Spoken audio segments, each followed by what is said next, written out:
Movie की शुरुआत में हम लोग देखते हैं कि जो विजय सेतुपति यानी महाराजा जो होता है वो एक सलून में काम करता है। उसके बाद मूवी का सीन जो है शिफ्ट होता है एक टॉयज़ के दुकान में, जहाँ पर जो महाराजा होता है वो अपनी बेटी के लिए कुछ खरीदता हुआ वहाँ पर दिखाई देता है। तो वो जो है वो हर एक चीज़ उसके वाइफ को देख के खरीदने मतलब खरीदूँ या नहीं खरीदूँ उसके बारे में पूछता रहता है। तो इसी बीच में क्या होता है कि एक ट्रक जो है ट्रक आके वहाँ पर जो उसकी वाइफ बैठी हुई जो घर है घर में सीधा घुस जाता है और वहाँ पर बुरी तरह से सबको कुचल देता है।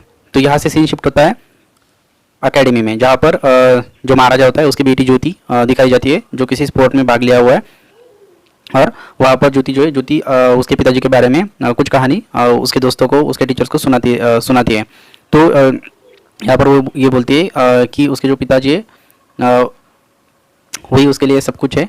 जब उसकी माँ की डेथ हुई थी तो उस टाइम से उसके पिताजी उसके लिए सब कुछ करते हैं। और उनके घर में एक और मेंबर है, उसका नाम है लक्ष्मी। लक्ष्मी जो होती है वो एक कूड़ादान होता है और उसको वो सही से वहाँ पर रखते हैं और उसकी पूजा भी करते हैं।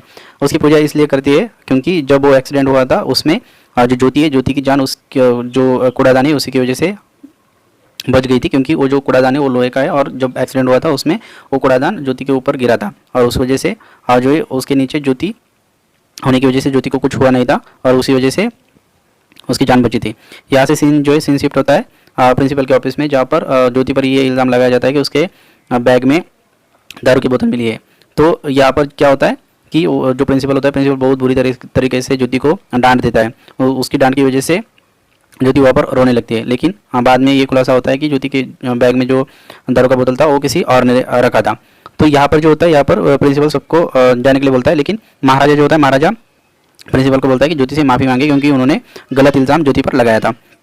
तो होता ये कि वहाँ पर प्रिंसिपल माफ़ी ना मांगने की वजह से महाराजा जो होता है महाराजा बहुत गुस्से में आ जाता है और ज्योति जो है प्रिंसिपल से रिक्वेस्ट करती है कि वो उसे माफ़ी मांग ले, नहीं तो यहाँ पर बहुत ही बड़ा हंगामा हो जाएगा। तो महाराजा का अग्रेशन देख के प्रिंसिपल ज्योति से माफ़ी मांग लेता है। माफ़ी मांगने के बाद वहाँ से वो चले जाते हैं। उसके बाद दूसरे दिन ये दिखाया जाता है कि ज्योति किसी कॉलेज का जो कैंप होता है, कैंप के लिए स्पोर्ट का कैंप जो होता है, कैंप के लिए वहाँ से पूरा सामान भर के वहाँ से निकल जाती है और जो महाराजा होता है महाराजा ज्योति को वहाँ से कैंप के लिए भेज देता है। उसके बाद रात का सीन यहाँ पर दिखाते हैं और जो महाराजा उसके सलून से घर आता है। घर आने के बाद सीधा ये दिखाया जाता है कि घर में किसी ने चोरी की है और चोरी होने के बाद महाराजा को भी वहाँ पर महाराजा की भी पिटाई की गई है और महाराजा फर्श पर पड़ा हुआ है। वहाँ पर एक सांप भी दिखाई देता है। इतना सब में वो सांप भी आके महाराजा के पास से गुजर जाता है। उसके बाद सीन शिफ्ट होता है एक गैरेज में, जहाँ पर मैथ्यू यानी जो काउंसलर होता है वो अपनी गाड़ी रिपेयर के लिए दे देता है, लेकिन उस गाड़ी में जो उसका चश्मा था, चश्मा किसी ने चुरा लिया था। इस वजह से मैथ्यू जो होता है वो गुस्से में आके वहाँ पर जो गैरेज में काम कर रहे थे उनको पीटना शुरू कर देता है। जो काउंसलर जो है यानी मैथ्यू जो है धना को भी वहाँ पर जो काम कर रहा था धना उसको भी पीट देता है। नेक्स्ट सीन में हम लोगों को दिखाया जाता है कि जो मैथ्यू है एक बार में उसके दोस्तों के साथ पार्टी कर रहा है, वहीं पे धना आ जाता है और उसका जो मैथ्यू का जो चश्मा उसके सामने तोड़ देता है। तोड़ने के बाद मैथ्यू और धना के बीच में हाथापाई होती है और उसमें मैथ्यू जो है वो बहुत बुरी तरीके से मार खाता है धना से। धना उसको बहुत बुरी तरीके से वहाँ पर पीटता है और वहाँ से वो जो धना है मैथ्यू को पीट के चला जाता है। उसके बाद हम लोगों को दिखाया जाता है कि जो महाराजा पुलिस स्टेशन में आया है क्योंकि उसको उसका जो घर में चोरी हुआ था उसके कंप्लेंट लिखने के लिए आ जाता है। तो महाराजा पुलिस वालों को उसकी कंप्लेंट लेने के लिए बोलता है। तो कंप्लेंट लेने जब ली जाती है तो उस टाइम पे किसकी कंप्लेंट देना है इसके बारे में पुलिस वाले पूछते हैं। तो महाराजा कंप्लेंट देना शुरू कर देता है कि उसके घर का जो लक्ष्मी चोरी हो गई है। तो पुलिस वाले पूछते हैं कि लक्ष्मी कौन है, तो उसकी बीवी है, बेटी है, कौन है। तो महाराजा बोलता है कि लक्ष्मी जो है वो एक कूड़ादान है। तो उस पर पुलिस वाले बहुत गुस्सा होते हैं और उसको बाहर निकालने का ट्राई करते हैं, लेकिन वो महाराजा जो है वहाँ से नहीं जाता है और वहाँ पर बहुत ज़्यादा भगदड़ मच जाती है और इसमें जो है बहुत पुलिस स्टेशन का सामान इधर उधर होता है। तो यहाँ पर दूसरे सीन में हमें दिखाया जाता है कि उस पुलिस स्टेशन का मेन इंस्पेक्टर जो है बंदराजन एक चोरी के मामले में एक चोर को पकड़ता है और जो एक चार्टर्ड अकाउंटेंट रहता है वो सीन को रिक्रिएट करने के लिए उसके घर पे चले जाते हैं। तो वहाँ पर ये दिखाया जाता है कि बंदराजन यानी जो मेन इंस्पेक्टर था वो वहाँ पर जो चोरी हुई थी उसका सीन रिक्रिएट करके वहाँ से निकल रहा था, लेकिन जो चार्टर्ड अकाउंटेंट है वो बोलता है कि जो चोरी के गहने जो है वो नकली उनको दिए गए हैं। तो इस पे गुस्सा होकर बंदराजन जो है उल्टा उन्हीं को डांटने लगता है और वहाँ से उनको भगा देता है, क्योंकि बंदराजन ने और चोर ने मिलके जो ओरिजिनल गहने थे उनको रिप्लेस करके नकली गहने उस चार्टर्ड अकाउंटेंट को दिए थे। उसके बाद जो बंदराजन जो है यानी मेन इंस्पेक्टर वो अपने पुलिस स्टेशन में आ जाता है और पुलिस स्टेशन की हालत देख के हक्का बक्का रहता है, क्योंकि जो महाराजा था उसने उस पुलिस स्टेशन की हालत वैसी कर दी थी। तो जब वो आता है पूरा मामला उसको पता चलने के बाद वो वापस से महाराजा को सामने बिठाता है और पूरी स्टोरी बताने के लिए बोलता है। तो महाराजा उसकी स्टोरी बताता है और लास्ट में जो लक्ष्मी यानी कूड़ादान जो है उसके बारे में बोलता है। तो वो भी जो बंदराजन है वो भी गुस्से से महाराजा को पुलिस स्टेशन से बाहर निकाल देता है और उस पर बंदूक तान के निकालने के लिए चला जाता है। लेकिन महाराजा वहाँ से जाके वापस रिटर्न आता है और रिटर्न आके बंदराजन को 40,000 रुपये देता है और बंदराजन को बोलता है कि वो और उनको 5 लाख देखा। तो सबके सामने रिश्वत देने के बाद करने की वजह से बंदराजन वहाँ पे महाराजा को पीटता है, लेकिन वो पैसे दे रहा था इसलिए उसकी कंप्लेंट की तहकीकात करने के लिए महाराजा के घर पे चला जाता है। और घर पे जाने के बाद घर पे जाने के बाद जो है पूरी घर की वो चेकिंग करता है और चेकिंग करने के बाद महाराजा से जो है वो पैसे ले लेते हैं। उसके बाद जो सीन शिफ्ट होता है एक घर में जहाँ पर सेल्वा यानी जो विलन होता है उसकी एंट्री होती है। सेल्वा और सबरी जो है वो एक घर में लूटपाट मचा रहे थे। वहाँ पर वो क्या करते हैं कि जो घर में जो 2 औरतें थी उनका पूरा गहने वो लूट लेते हैं और जो सबरी होता है सबरी वहाँ पर जो लड़की होती है उसका रेप करता है। तो ये जो सेल्वा और सबरी क्या करते हैं वो वहाँ से गहने लूट के वहाँ पर गैस से उस घर को उड़ा देते हैं। उसके बाद जो सेल्वा होता है उसकी फैमिली को दिखाया जाता है। उसके घर में उसकी बीवी और एक बेटी अम्मू होती है। तो वहाँ पर घर पर अम्मू को दिखाया जाता है। अम्मू के पीठ पर कुछ लगा था। जो सेल्वा जो है उसकी जो बेटी अम्मू है उसका उपचार कर रहा था। तो जो अम्मू है उसके पीठ पे जो लगा हुआ था उसका सेल्वा जो है ट्रीटमेंट कर देता है। और उसके बाद सीन शिफ्ट होता है पुलिस स्टेशन में। पुलिस स्टेशन में एक आदमी आया था कंप्लेंट करने के लिए। कंप्लेंट जो कर रहा था करने के लिए जो आया था उसके हाथ में एक फोटो था, जो फोटो था धना का। और वो धना का फोटो देख के महाराजा स्टोरी वापस से फ्लैशबैक में चली जाती है। फ्लैशबैक में जो स्टोरी चली जाती है तो वहाँ पर वापस से वही सीन हम लोगों को दिखाया जाता है जहाँ पर वो जो मैथ्यू जो बैठा हुआ था जिसने धना को पीटा था गैरेज में, और जो धना है वापस आके यहाँ पर मैथ्यू को पीटना शुरू कर देता है पब में। तो स्टार्टिंग में जो सीन हम लोगों को दिखाया गया था उसमें सिर्फ इतना ही दिखाया गया था, लेकिन ये नहीं दिखाया गया था कि उसी सीन में हमारा महाराजा भी था। तो क्या होता है कि धना जब वो मैथ्यू को पीट के वापस निकल रहा था उसी टाइम पे जो महाराजा है उसका पीछा कर देता है। तो धना अपने आदमियों को इसकी खबर पहले से ही दे देता है और एक गोडाउन में महाराजा को वो ले आता है। तो गोडाउन में आने के बाद महाराजा जो है वो बहुत बुरी तरीके से धना के आदमियों को पीटता है और उसके बाद जो है धना को भी वो पीटना शुरू कर देता है। तो उस समय पे धना जो है वो बोल देता है कि उसके घर में जो चोरी हुई थी वो चोरी करने के लिए धना के साथ और 2 आदमी थे और जो भी महाराजा के घर में हुआ है उसके वो उन लोगों ने किया है। तो ये सुन के महाराजा बहुत बुरी तरीके से धना का सर उसके धड़ से अलग कर देता है। और यहाँ पर हम लोग समझ सकते हैं कि महाराजा सिर्फ कूड़ादान के लिए ये सब नहीं कर रहा है। तो यहाँ से वापस से सीन जो फ्लैशबैक में चला गया था वो वापस पुलिस स्टेशन में आ जाता है। और पुलिस स्टेशन में महाराजा उस आदमी के पीठ पर हाथ रख के उसको पूछता है कि जो फोटो आपके हाथ में आप क्या उसको दोस्त हो क्या। तो वो आदमी बोल देता है कि नहीं, ये जो धना है ये मेरे से 10 लाख रुपए लेके चला गया और मैंने मेरे घर पे कर्जा लेके 10 लाख उधार लेके उसको दिए थे। तो उसी टाइम पे जो मैथ्यू जो काउंसलर होता है जो धना से मार खाया हुआ था वो वहाँ पे पुलिस स्टेशन में आके एक कंप्लेंट वहाँ पर दे देता है। तो 2 अलग अलग टीम, एक मैथ्यू का जो केस है वो हैंडल करने वाली टीम और एक जो है महाराजा की हैंडल करने वाली टीम। अब यहाँ से 2 अलग अलग पुलिस की टीम होती है और वो इन्वेस्टिगेशन चालू कर देती है। इसी समय पे जो बंदराजन है जो पुलिस वाला उसके जो सब इंस्पेक्टर है वो अब जो महाराजा की जो लक्ष्मी यानी कूड़ादान है उसको ढूंढना बंद कर देते हैं और उसकी जगह पे एक नया कूड़ादान सेम टू सेम कूड़ादान बनवाने के लिए आदमी के पास चले जाते हैं। वो आदमी उनको बोल देता है कि वो सेम टू सेम कूड़ादान उनको बनवा देगा।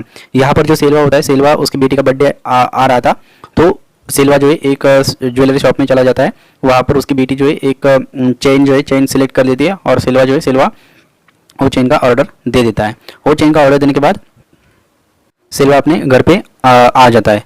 उसके बाद हमें दिखाया जाता है कि जो महाराजा अपने जो सलून पे काम कर रहा था। उसी टाइम पे दूसरे दिन उसकी जो सेल्वा है, सेल्वा ने जो ऑर्डर दिया हुआ था चेन, उसको लेने के लिए ज्वेलर के पास चला जाता है और वो चेन लेके रिटर्न आ रहा था। लेकिन उसी समय पे सेल्वा की वाइफ का कॉल आता है और वो उसे बोलती है कि आप थोड़ा सा दाढ़ी बनवा के आ जाना।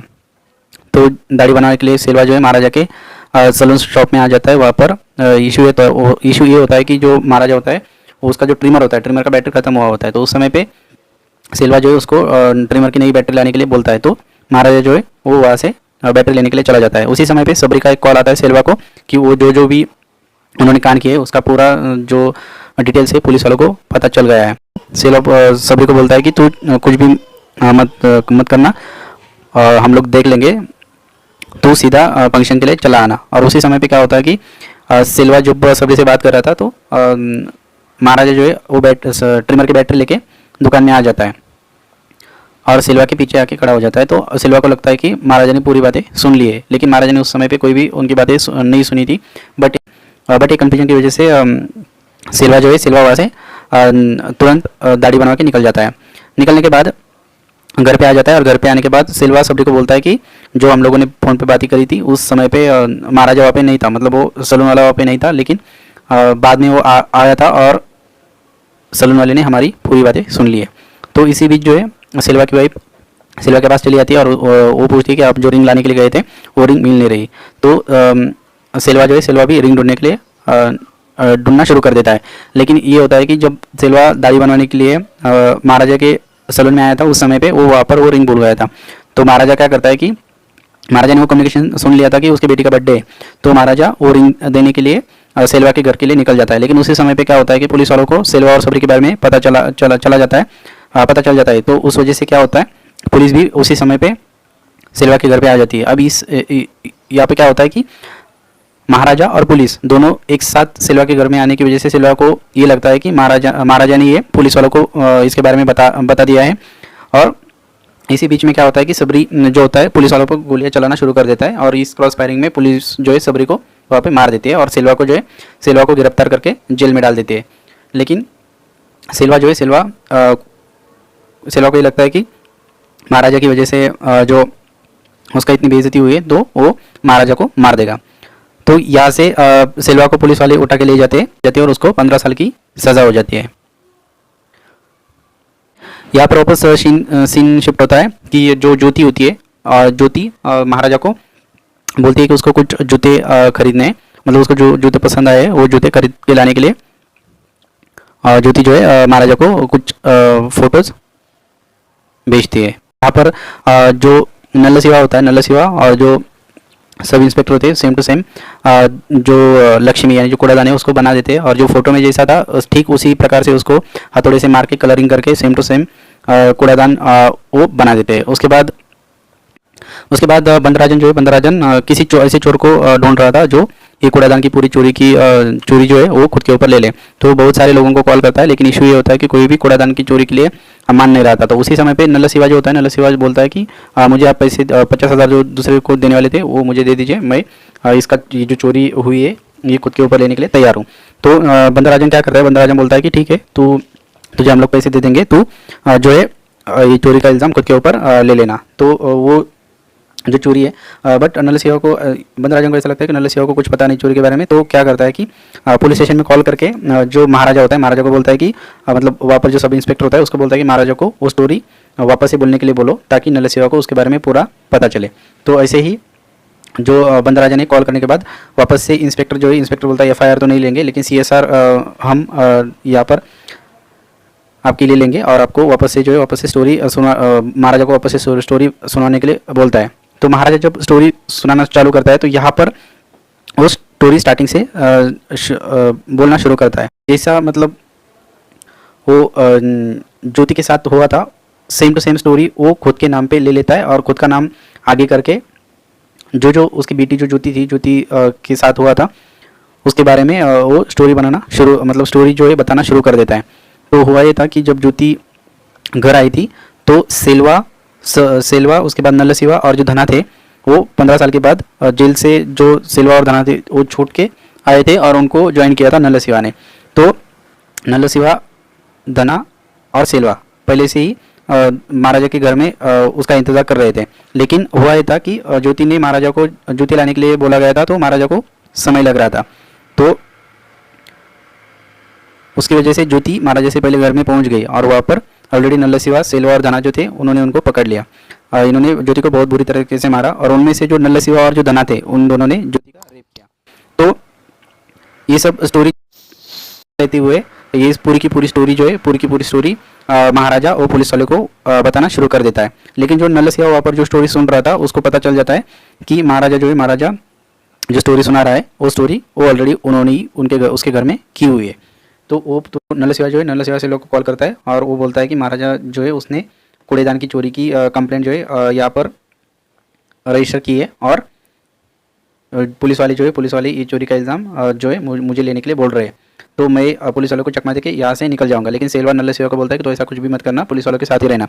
तो यहाँ पर जो है, यहाँ पर नल्ला शिवा को जो बंदराजन है वो रात से मतलब जाने के लिए मना कर देता है और यहीं पे मतलब बंदराजन के घर पे ही सोने के लिए बोलता है। दूसरे दिन क्या होता है, नल्ला शिवा को लेके बंदराजन जो है, बंदराजन और उसके सब इंस्पेक्टर है वो नल्ला शिवा को लेके महाराजा के घर पे आ जाते हैं और वहाँ पर जो हुआ था वो सीन वापस से रिक्रिएट करते हैं। तो उस समय पे नल्ला शिवा जो है वो स्टोरी ऐसे बता रहा था जैसे उसने खुद वो ऑलरेडी किया हुआ है और इस पर जो है महाराजा को फुल शक हो जाता है।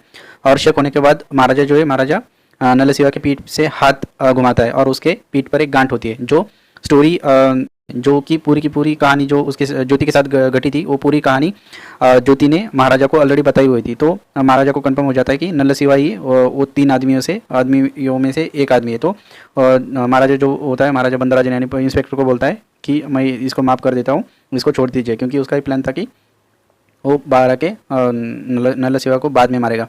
लेकिन पुलिस जो थी बंदराजन की टीम, 2 टीम अलग अलग जो मैथ्यू की केस में और महाराजा के केस में जो इन्वेस्टिगेशन कर रही थी उसमें बंदराजन को ये पता चल गया था कि जो ज्योति है यानी महाराजा की बेटी, उस पर जो हुआ था उसमें नल्ला शिवा भी शामिल था।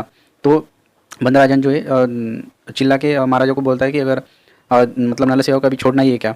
तो महाराजा बोलता है हाँ अभी छोड़ना, मैं इसको माफ़ कर दिया करके। लेकिन जब जो बंदराजन है वो बंदराजन चिल्ला के बोलता है कि अगर इसने तेरे किया होगा तो भी इसको छोड़ दे क्या।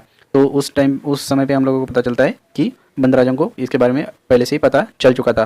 तो बंदराजन घर के दरवाजे बंद करके नल्ला शिवा को महाराजा के हाथ में सौंप देता है और महाराजा जो है बहुत ही बुरी तरीके से नल्ला शिवा को जान से मार देता है।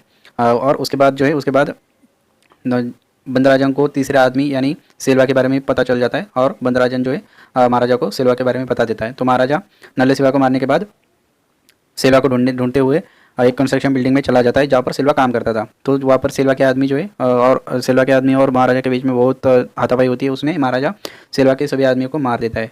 जैसे ही मारने के बाद वहाँ पर सेल्वा भी आ जाता है और सेल्वा को जैसे ही देखता है तो उसके बाद महाराजा को पता चल जाता है कि ये और कोई नहीं, जो 15 साल पहले